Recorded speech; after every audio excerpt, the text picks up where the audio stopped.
Ahora sí, ok. Ya, disculpas, es porque cambié el sistema operativo, entonces ahora tengo que dar permiso a todo. Pensé que ya lo había hecho, pero parece que hay varias cosas que no. Pero acá estamos de vuelta. ¿Te se acuerdan? Teníamos este planificador central que tenía que maximizar, eligiendo capital, consumo, inversión, la suma descontadas de los ideas de la gente, sujeto a una serie de restricciones del estilo, el capital de mañana es el capital de hoy depreciado más la inversión, el output se puede usar para consumo e inversión, y me falta una, y la producción uh, per cápita era, se podía escribir a partir de la función de producción que cumplía con propiedades estándares tipo y nada, y concavidad, etcétera, etcétera.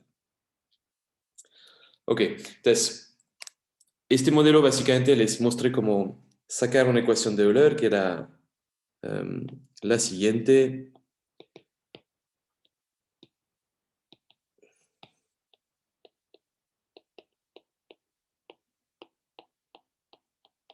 Ok, donde el planificador central intenta suavizar la última margen del consumo del tiempo y entonces enfrentaba el siguiente trade-off. Si hoy le pido a la gente que ahorre una unidad de capital, pierde la utilidad asociada al consumo que puede haber obtenido en lugar de invertir, pero lo bueno es que mañana va a tener esta unidad, aunque depreciada, con la cual podrá producir un output adicional que valorará en la última margen del consumo de mañana, que tenemos que descontar para compararlo con la pérdida de hoy, ¿no? Entonces, el equilibrio se cumplía esta ecuación de Euler. ¿Okay? Lo otro que hicimos las clases pasadas es hablar un poco de estabilidad. ¿Okay? Entonces, estabilidad local, estabilidad global. Les dije básicamente que para probar estabilidad local, lo que uno tenía que hacer era considerar la policy function de la variable de estado, entonces policy function, y comprobar que la pendiente de esta policy function en el estado estacionario fuese menor que 1 en valor absoluto. ¿Se acuerdan? Um, porque así nos asegurábamos que cruzábamos la línea de 45 grados por arriba y esto da estabilidad local. ¿Okay?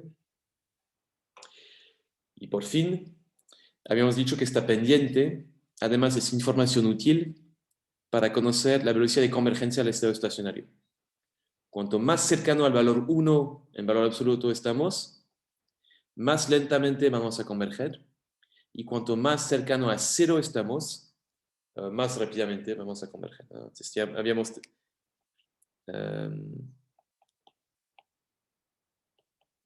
habíamos obtenido esta aproximación, ¿no? Donde podíamos expresar el desvío de mañana con respecto al estado estacionario en función del desvío de hoy. ¿Ok? Y entonces la pendiente venía a transformar un desvío en el otro, y como ven acá, si el desvío es muy cercano a 0, si incluso es 0, esto implica que mañana enseguida vamos a estar en el estado estacionario, mientras que cuanto más cercano a 1 estamos, la diferencia va a permanecer de manera persistente en el tiempo. Okay, es un repaso rapidito de lo que vimos. Pues en la clase de hoy voy a simular un poco este modelo. Tengo entendido que en la IONTIA ya lo hicieron, pero entonces no voy a pasar mucho tiempo, pero lo vamos a hacer de manera un poco distinta. ¿Okay? En particular, en lugar de usar el algoritmo que ya conocen, que es el algoritmo de iteración sobre la función del valor, les voy a hablar de otro algoritmo que hoy creo que está más usado que la iteración sobre la función de valor, que se llama la grilla endógena. Entonces en inglés sería endogenous grid.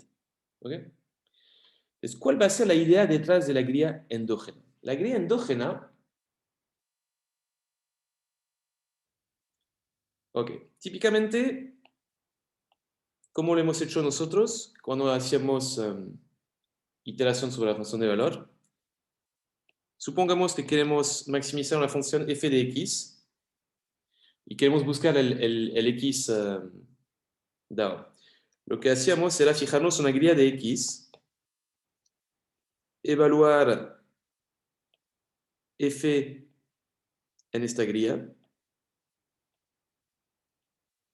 ¿ok? Acá teníamos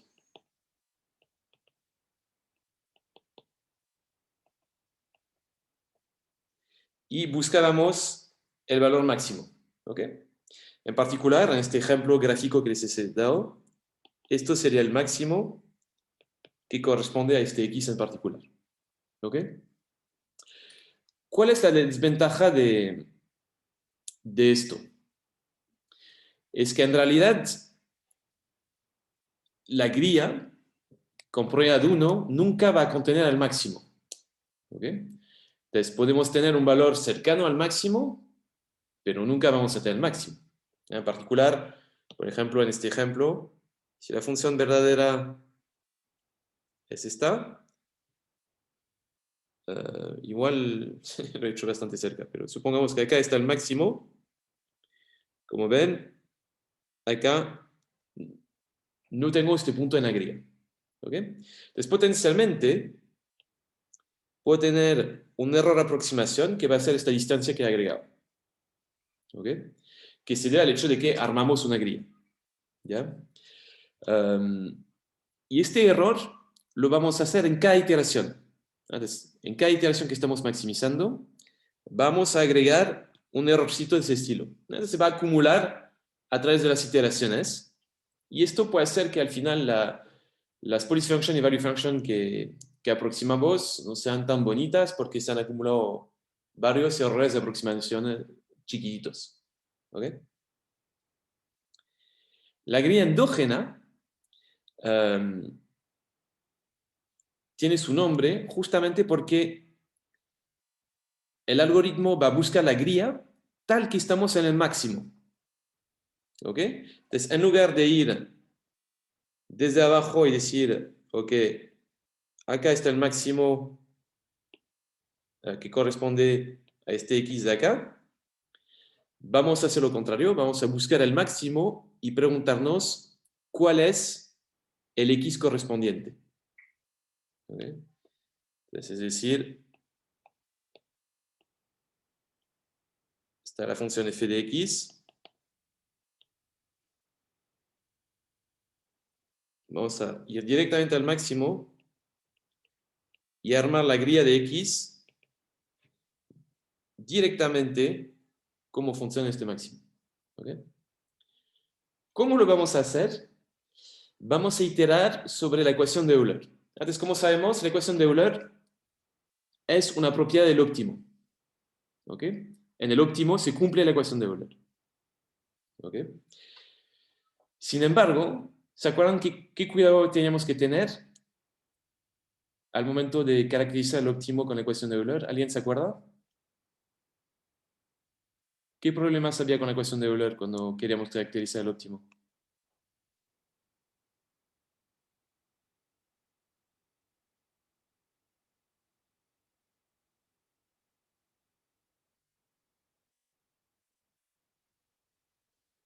¿Se acuerdan que nos daba la condición de transversalidad? ¿Para qué servía esto?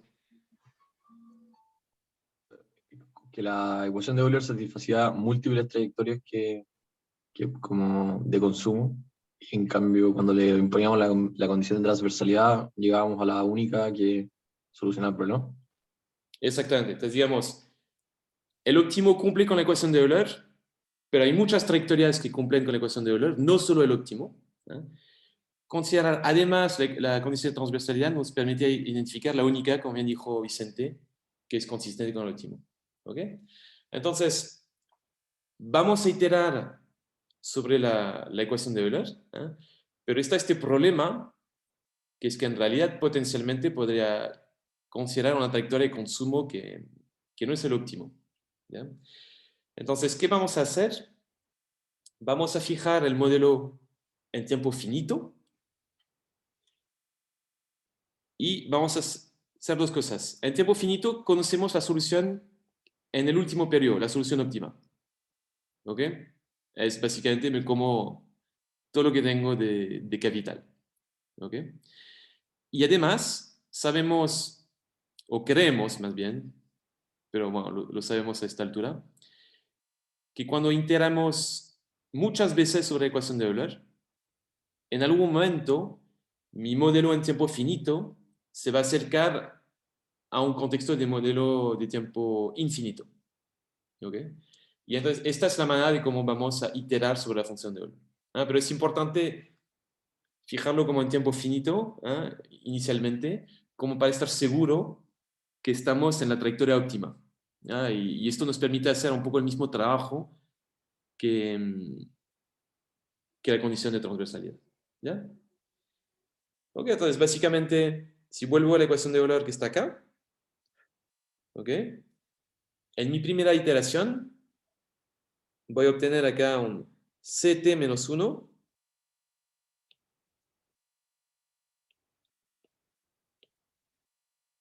un f de kt y un u de ct. ¿Ya? Y entonces no es difícil caracterizar el consumo en el último periodo. Básicamente, esto de acá no hay inversión, como no hay mañana, no voy a invertir, entonces todo mi output va a ser mi consumo. ¿Okay? Y entonces, dado un capital, puedo obtener directamente el consumo. Y fíjense que si tengo el capital de mañana y el consumo de mañana, voy a poder deducir el consumo de ayer. ¿Okay? Y entonces, el paso que les dibujo acá, de ir desde el óptimo hasta cuál es el X que necesito, es lo que vamos a hacer a través de esta ecuación de Euler. Entonces, vamos a identificar a través de la ecuación de Euler cuál es el consumo consistente de ayer con el óptimo. Y para hacernos la pregunta, ¿cuál es el capital consistente con este consumo? Lo podemos hacer fácilmente usando la restricción presupuestaria. ¿Okay? Entonces, en palabras simples, es lo que va a hacer el algoritmo. Entonces, va a iterar sobre la función de Euler y va a buscar la grilla de capital combinando, digamos, la ecuación de Euler con, con la restricción presupuestaria. ¿Okay? Ok, entonces no voy a ver en detalle este, más en detalle que esto, este algoritmo. Déjenme ver. No dejé el MATLAB. Demasiadas ventanas abiertas. ¿Ok? Pero básicamente les puse los programas en Canva si les interesa. Y cualquier duda que tengan, si les interesa saber más sobre este algoritmo, yo encantado les explico más en detalle lo que hicimos acá. Pero, ven, por ejemplo, acá, digo, del consumo corriente y capital futuro, intento obtener el capital corriente. Entonces, es exactamente lo que hace la grilla endógena. ¿Okay? Entonces, déjenme correr esto. Empezamos bien. Tengo que... A ver, déjame desplazar esto. Acá. Ahora sí, ¿no? Tenía el, el folder equivocado.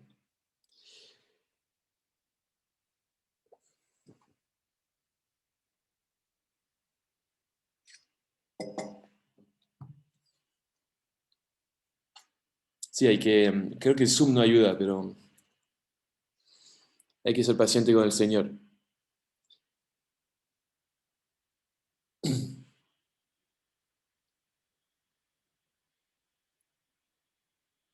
Y básicamente, entonces, con esto puedo obtener la policy function. Y una vez que tengo la policy function, saben que puedo simular dinámicas cualquiera, ¿no? Entonces, lo único que tengo que tener es un valor inicial para la variable estado. Entonces, me fijo un capital inicial. Y con la policy function puedo fácilmente, a partir de un capital actual, obtener el capital del periodo siguiente. Y con la misma policy function, el capital del periodo subsiguiente, etcétera, etcétera. ¿Bien? Si efectivamente era más rápido sin el sum, pero debería llegar al momento. Ah, ahí. Ok. Déjame desplazar.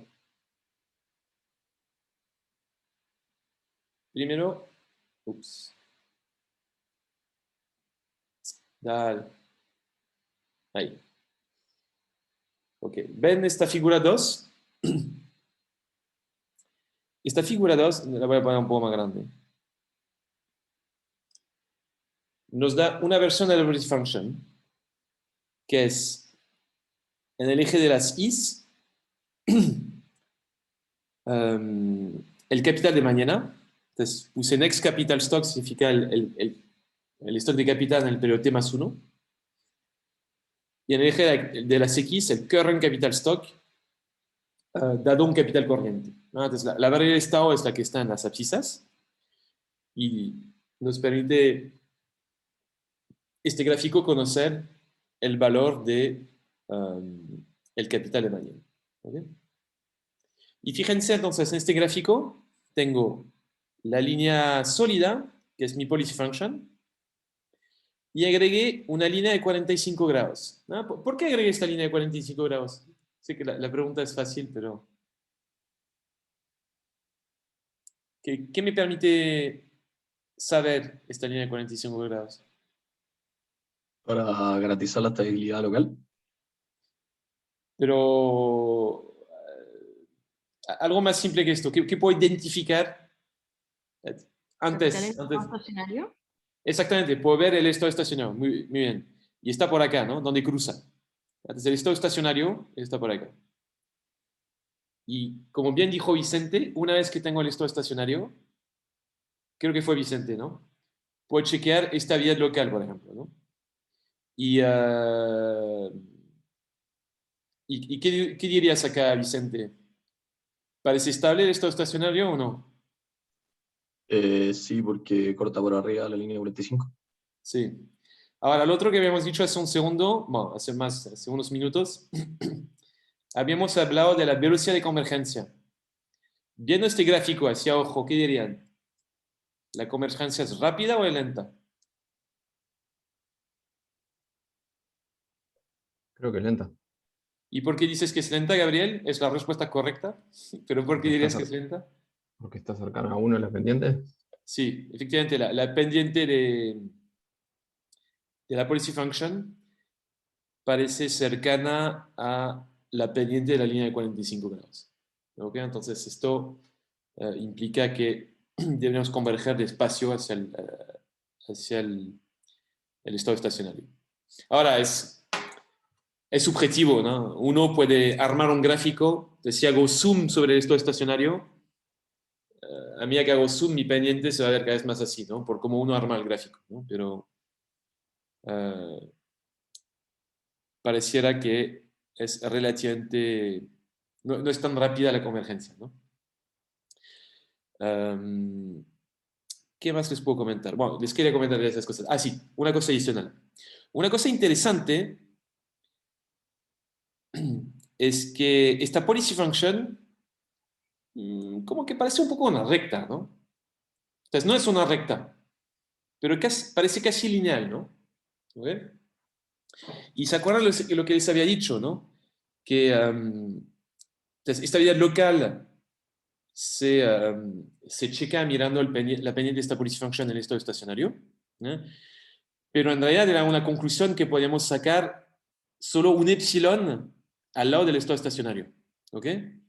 Bueno, la buena noticia es que las conclusiones que sacamos respecto a, por ejemplo, la velocidad de convergencia o estabilidad, todo esto, dado que esta positive function es casi lineal, en realidad estas conclusiones parecen ser válidas o más o menos válidas, pero porque son todas aproximaciones, lo que digo, pero no estamos tan lejos de la realidad si consideramos un rango mucho más amplio de stocks de capital.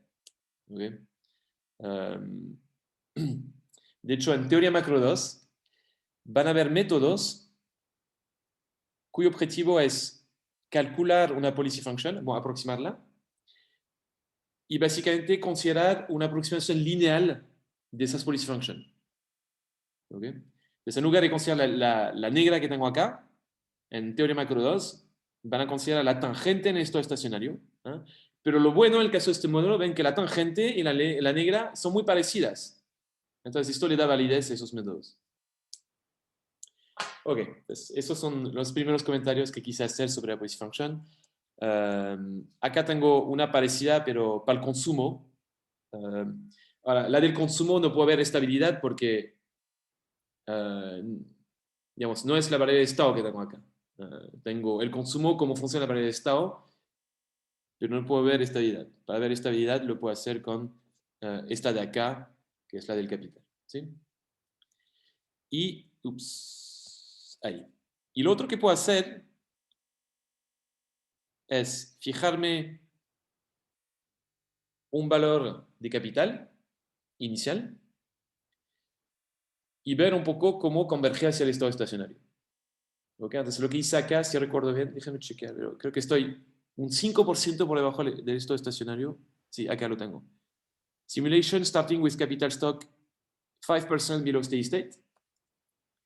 Entonces, digamos, el gráfico de arriba a la derecha, que pone capital, el valor que tengo acá de 10,6 es un 5% del 11, algo, y el 11, algo debe de ser, si miro acá, efectivamente, donde se cruza, ven, donde se cruza la policy function con la línea de 45 grados, ¿no? Que es esto estacionario. Entonces parto acá un 5%, y entonces a través de la policy function, dado un valor inicial de capital, puedo fácilmente obtener el capital de mañana y después el de paso mañana, y poco a poco vamos convergiendo hacia el estado estacionario. ¿Okay?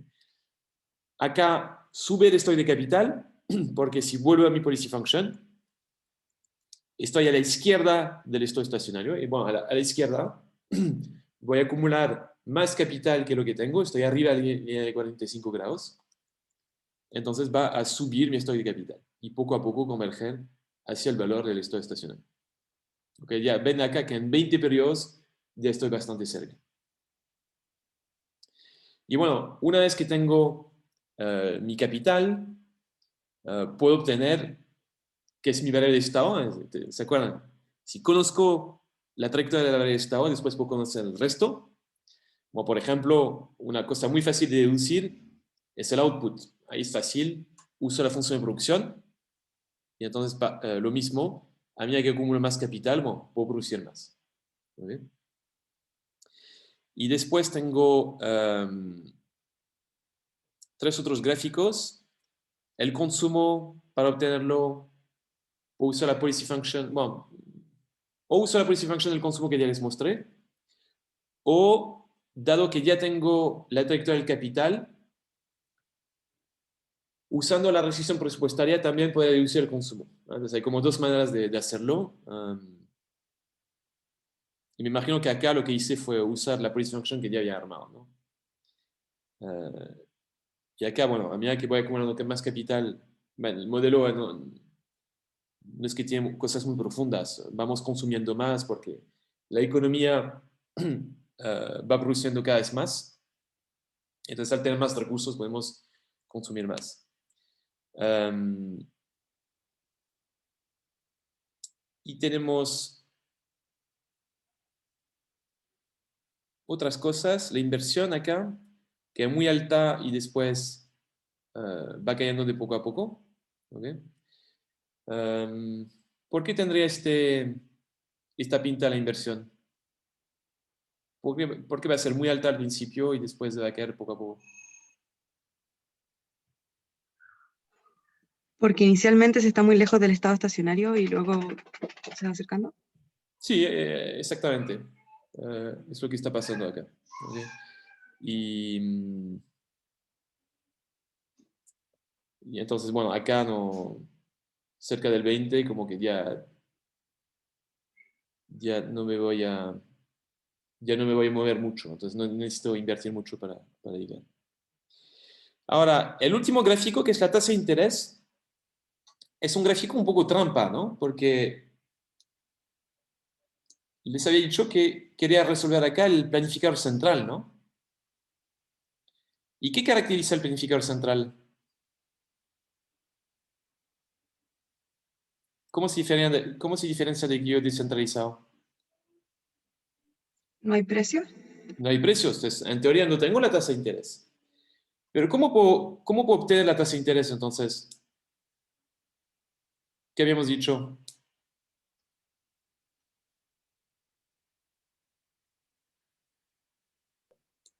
¿Cuál es la La ventaja productividad. de... Ah, te escucho. Sí, con la productividad marginal de capital, ¿ya? Así es simple. Entonces, ¿y por qué podemos hacer esto? Porque habíamos dicho, ¿cómo tenemos competencia perfecta en el modelo? Um, el equilibrio es Pareto óptimo, ¿eh? Y coincide, digamos, tanto el equilibrio descentralizado como el planificador central son equilibrios Pareto óptimos. Y como tenemos un solo agente, ambos equilibrios van a considerar las mismas asignaciones. ¿Ok? Entonces, la ventaja de resolver un modelo de un equilibrio de planificador central es que no tengo que calcular los precios, ¿no? Porque el modelo no tiene precios. Pero si quiero recuperar los precios, es fácil. Como bien dijo Gabriel, es igual al producto marginal del capital. Entonces, calculo el producto marginal del capital y obtengo ahí la tasa de interés. ¿Ok? Y entonces, parte muy alta y poco a poco va a caer. Entonces, para explicar por qué cae la tasa de interés, lo pueden hacer de dos maneras. Lo pueden pensar como la productividad marginal del capital. Efectivamente, cuando tengo poco capital, al principio, marginalmente es muy productivo mi capital. Entonces, a medida que voy acumulando, va cayendo el producto marginal del capital, ¿no? Por la concavidad de la función de producción. Esto es una primera manera de entender el valor de la tasa de interés, cómo se fija la tasa de interés. Pero la segunda manera es simplemente recordar que en realidad esta tasa de interés se fija en un mercado donde, bueno, si bien hay empresas que arrendan capital, también hay un consumidor que ofrece, digamos, capital, ¿eh? Y este consumidor, su objetivo es suavizar el consumo. ¿Ok? Fíjense el gráfico de consumo, cuando estamos lejos del estado estacionario y que todavía no hemos llegado al estado estacionario, ¿ya? El consumidor está mirando hacia el futuro, ve que va a obtener cada vez más recursos. ¿Cuáles son sus incentivos al principio? ¿Qué le gustaría hacer al consumidor inicialmente? En términos de ahorro o endeudamiento. Diciendo, todavía soy pobre acá, tengo poco output, pero sé que estoy convergiendo hacia un estado estacionario y en 20 periodos más voy a tener mucho más recursos. ¿Ok? ¿Qué le gustaría hacer a este señor para suavizar el consumo? Endeudarse. Exactamente. Le gustaría decir, bueno, este output que tendré en 20 periodos estaría bueno si lo pudiese traer al presente para poder tener una trayectoria de consumo más planita. Después no pasa esto, porque no hay manera que tenga... Al final la economía tiene que producir, ¿no? Entonces no podemos obtener una trayectoria planita porque no están los recursos, ¿no? Pero digamos, los incentivos económicos para la gente en equilibrio parcial es, bueno, al principio me gustaría elevar mi consumo, ¿no? Porque me gustaría que sea parecido al consumo que voy a tener de acá a 20 periodos. Entonces, Y como sé que voy a tener más recursos en 20 periodos, me voy a tener que endeudar hoy. ¿Okay? Entonces, las fuerzas económicas son que hay más demanda al principio por fondos financieros. Y como saben, cuando la demanda es alta, el precio suele ser alto. ¿Eh? Y esto puede explicar por qué la tasa de interés es alta al principio. Entonces lo pueden pensar de dos maneras. Una pensando en el producto marginal de capital. La otra es recordando cómo se comporta el agente en el mercado financiero cuando quiere suavizar consumo.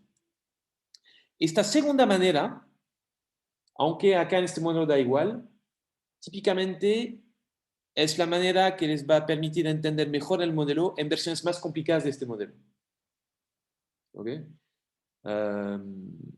Por ejemplo, ya cuando hay oferta laboral endógena y shocks de productividad, que es lo que veremos después, ya hay muchos factores que afectan el producto marginal del capital. Entonces, recordando suavizamiento del consumo, pueden entender mejor la trayectoria de tasa de interés típicamente. En mi experiencia, suele ser más útil pensándolo de esta manera. Ok, pero bueno, en este caso también lo pueden pensar en la otra, es válido también.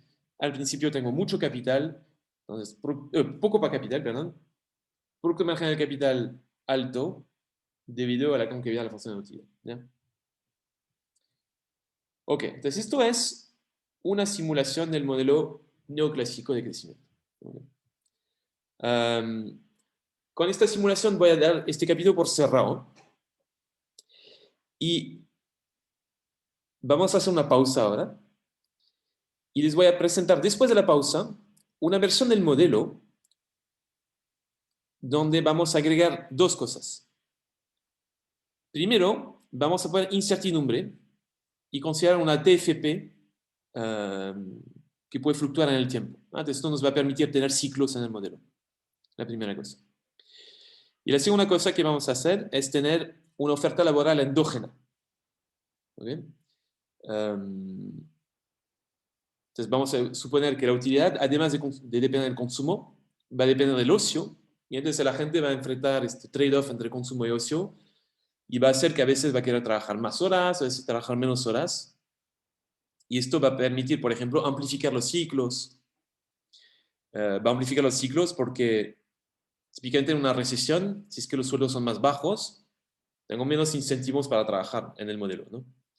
Entonces, y una expansión me parece lo contrario. En esos momentos donde los salarios son altos, voy a querer trabajar más y esto va a hacer que va a amplificar el periodo de expansión. ¿Okay? Entonces, esto lo veo después de la pausa, pero las herramientas que hemos visto acá las vamos a poder reciclar para este modelo un poco más complejo. Ya saben, todo lo que supimos de convergencia hacia el estado estacionario, estabilidad del estado estacionario, etcétera, etcétera. Son conceptos que son súper útiles también para entender esta versión un poco más compleja del modelo. ¿Okay? Entonces hagamos una pausa de 5 minutos. Son las 9:10, volvemos a las 9:15.